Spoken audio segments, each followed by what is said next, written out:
عندي فانز على الفيسبوك هيقطعني لما بعتلوش تحيه، وخصوصا تامر بونو، ده زعيم نادية الجندي ومسمي نفسه بونو على اسمك طبعا، وطلع معايا كتير في البرامج كل الناس عارفاه.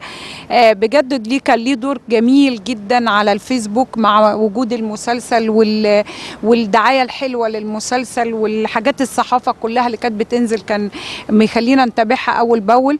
وتامر بيقول لك ربنا يديك الصحه ويقويكي وتعمل لنا اعمال حلوه كده على طول يا رب.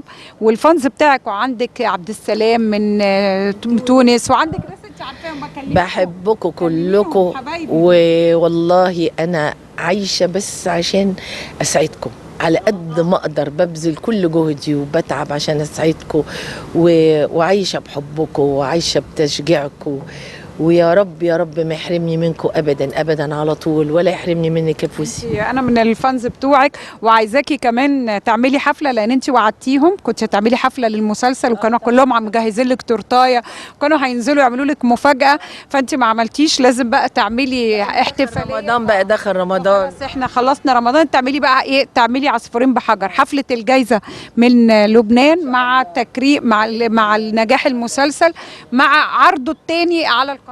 صدقيني وانا بستلم الجايزه امبارح وبتقدم التقديمه دي، وبستلم الجايزه من بلد زي لبنان، بلد صديقه يعني وبلد عربيه، كنت وانا بستلمها كنت بفكر على طول فيهم في الفانز بتاعي. يعني نادية الجندي بتهدي الجايزه بتاعتها للفانز بتاعها على الفيسبوك، وبتقول لهم ان هي دي انتوا سبب نجاحها وسبب الجايزه. والله العظيم انتوا احساس جميل بجد بجد. الجايزه دي انتوا بفضل ربنا وليكوا انتوا كل جمهوري اللي بيحبني.